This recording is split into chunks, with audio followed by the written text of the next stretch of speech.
All right. Well, Zhao Shanghai, and welcome to Keysight World 2018. I am excited to be here today to share with you this inaugural event that we are hosting throughout some of our key areas across Asia. Keysight World is truly an event that is bringing together some of the top innovators across our company and across our customers. We feel it's absolutely critical as the world and the technology continues to accelerate to give ourselves a forum where we can bring together experts that can really think about where the future is going and accelerate the breakthrough of ideas. Technology is accelerating at such a fast rate, we need to understand what knowledge and breakthroughs we can have to truly hit the next generation. As I get started, I'd like to introduce Ron Nersessian, who is here in video as our CEO and President. Hi, I'm Ron Nersessian, President and CEO of Keysight Technologies, and welcome to Keysight World. I'm sorry I couldn't be with you in person, but I wanted to welcome you to this exclusive solutions event that we are holding across the globe for key customers like you. Our commitment is to help you solve your toughest electronic design and test challenges. Because at Keysight, our mission is to accelerate innovation to connect and secure the world. And at Keysight World, we have an inspiring lineup of speakers and activities for you with a focus on breakthrough solutions for 5G, Internet of Things, automotive and power, high-speed digital, and more. Keysight World is a great way for you to learn how to better achieve business outcomes for yourself and your company. Thank you for joining us and have a great time at Keysight World.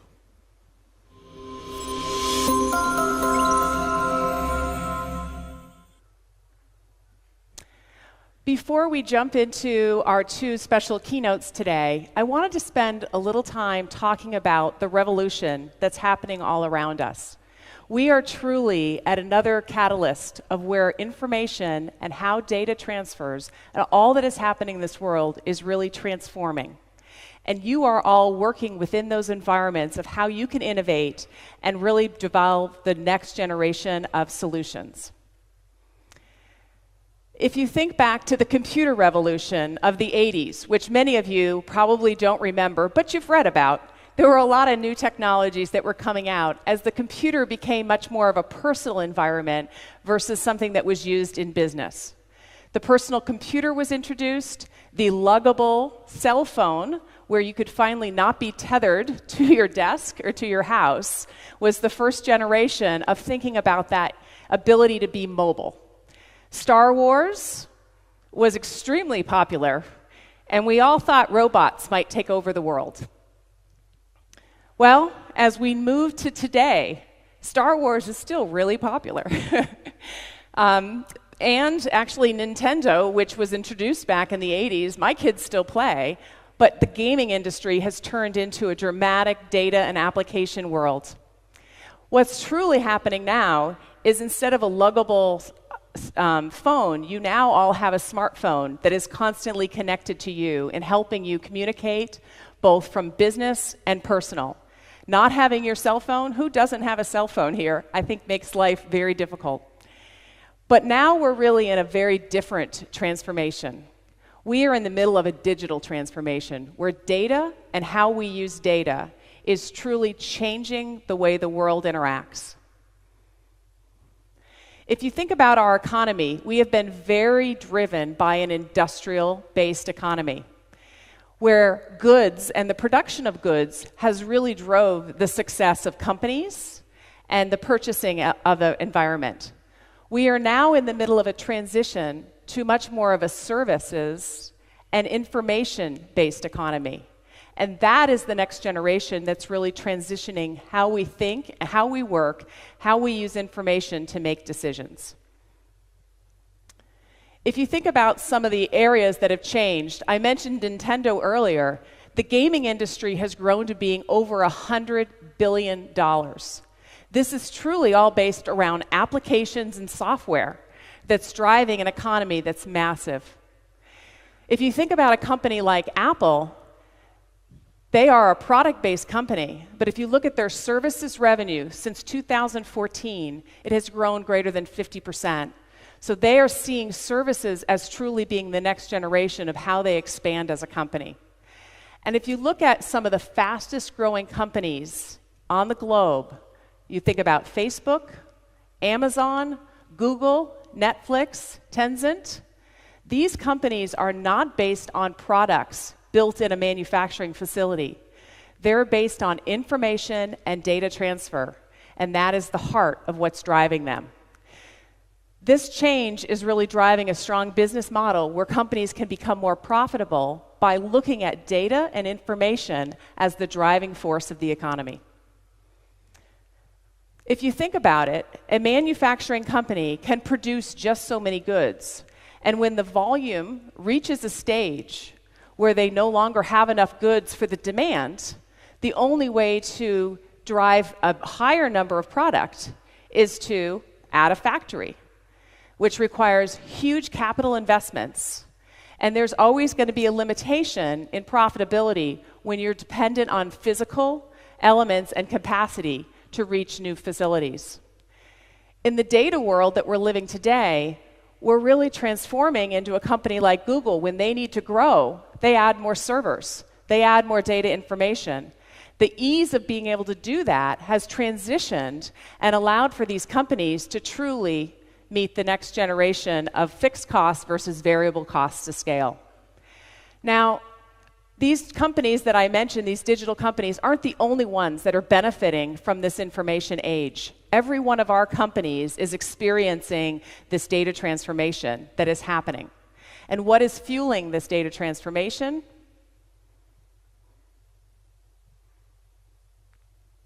There it goes. What is fueling it is all of us. Internet users have skyrocketed everywhere. If you think about a modern-based economy or country, Taiwan is a great example. 85% of the people in Taiwan, population, are using the internet. If you look at any other major company, you can see greater than 75%. Now, if you look at the two biggest populations in the world, China and India, they're nowhere near that volume. But if you look at the number of users in China being over 740 million users, they eclipse all the other modern and industry nations that are out there. India, only 30% of their population is using the internet, and they have almost 400 million users. So the volume of information that is transferred and the amount of people that are interacting is growing at an astounding rate. By 2020, each person will be using 1.5 gigabits of data a day. That's double where we are today. A car will use 4 terabytes of data a day, and a small factory will use 1 petabyte of data a day. That's equivalent to 700,000 people. What information is out there, how much data is there, and what data is absolutely critical for our success is the next challenge that we have. If you think of the automotive industry as a perfect example of this, thinking of all that data, you need to figure out how do you find the piece of information that allows you to know there may be a failure on a mechanical device. And that information is going to allow you to make a decision that could save a life.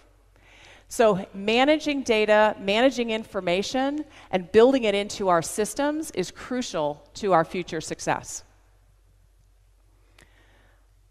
In the 1960s, 50 years ago, Moore's Law was introduced, and we have seen that information transfer or processing, that every 2 years, doubling of processing power has been happening to the point where we see computers as being so amazing today.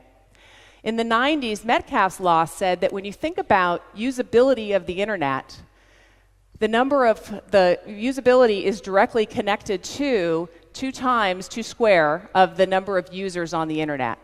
What that really means is as you connect more machines and more people, the information, the transfer of knowledge, and our ability to have data that gives us real-time information is elevating and escalating at an astonishing rate. This is really driving that connection between man and machine. and our ability to use data to help us make really brilliant decisions as to what we need to do next in all of the aspects in which we touch in the world.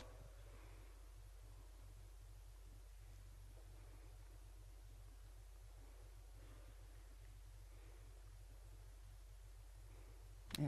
Okay, there we go. Whoops. A little delay.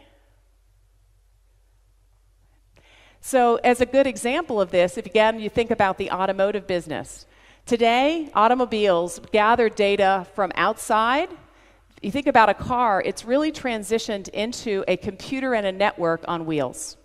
All of the information around it of what's involved in their environment, as well as all the capabilities within the vehicle of cameras, LiDAR, radar, that are really controlling all aspects, are allowing the driver to have a better experience because they can control if there happens to be something which causes them to have to slow down, to change lanes. They're getting information, and it's really dividing and providing a stronger security and safety and machine learning. So this is a perfect example of how this connection between machine learning and the human is providing a better experience.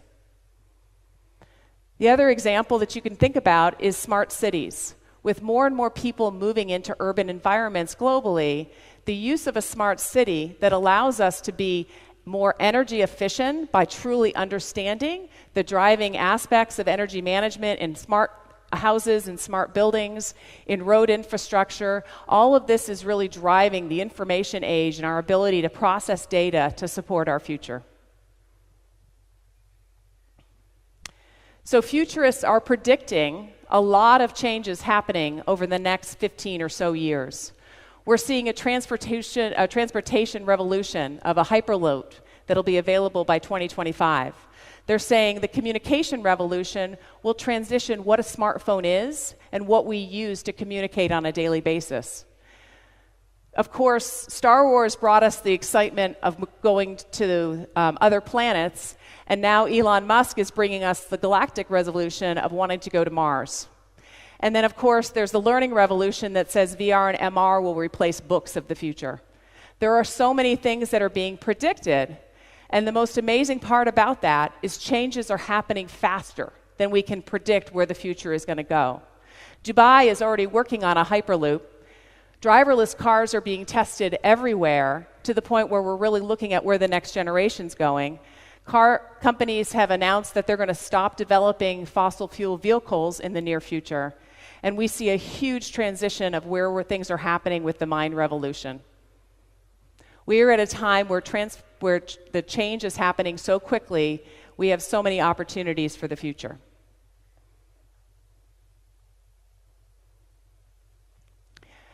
Keysight feels and is in the heart of this revolution.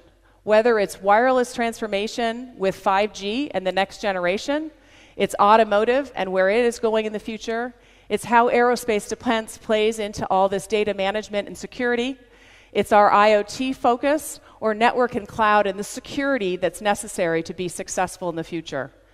We really want to work with our key companies to accelerate innovation and not only use data for advancement of technologies, but make sure security is a major aspect that's supported as part of this.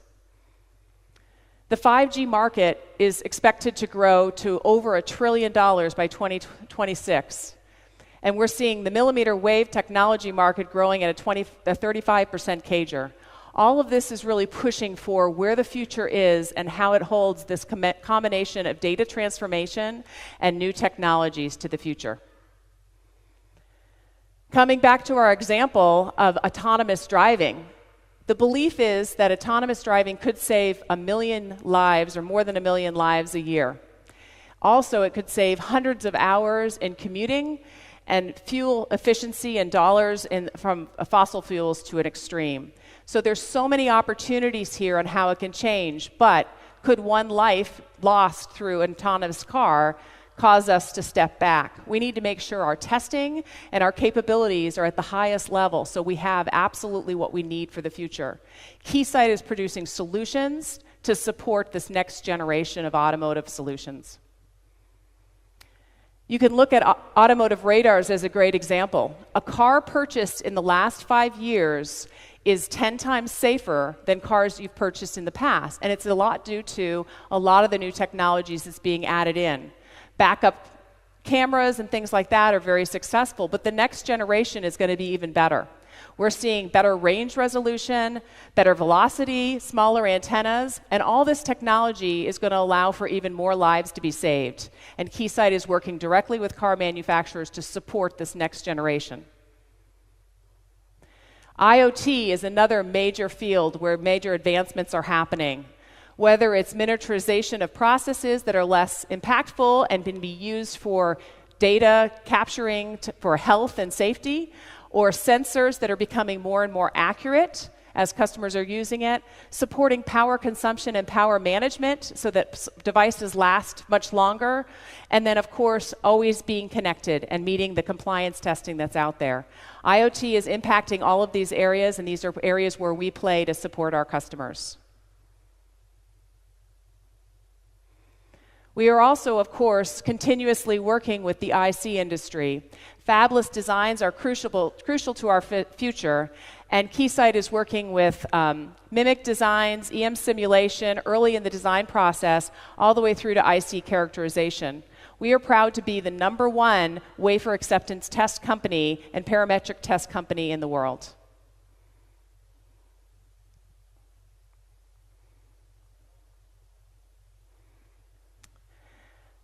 The innovation, as you think about more companies being in data and software, continues in this area.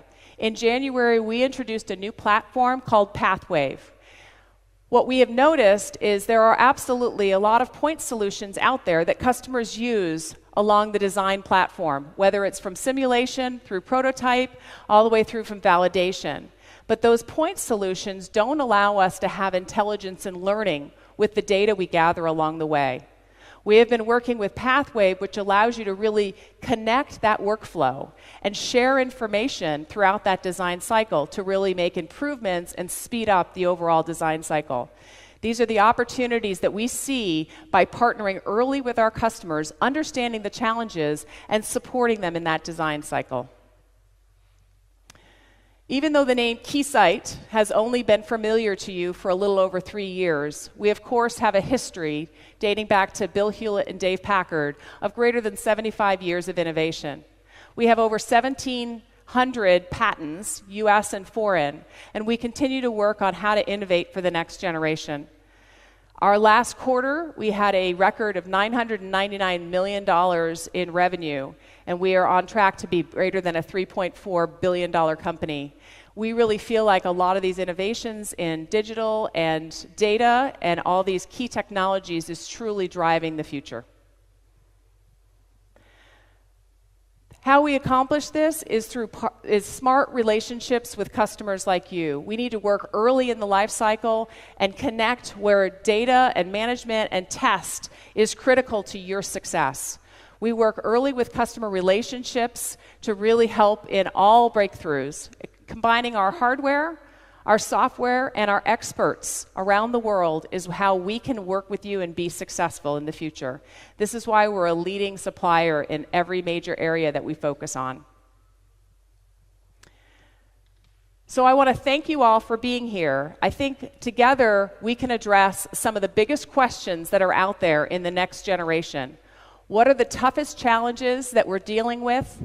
How do we advance to the future? And what is it that we need to do to truly innovate, nurture, and partner? I thank you all for being here, and I'm excited that you'll have a great day, and we'll do continuous learning throughout the day. So thank you very much, and welcome to Keysight World 2018.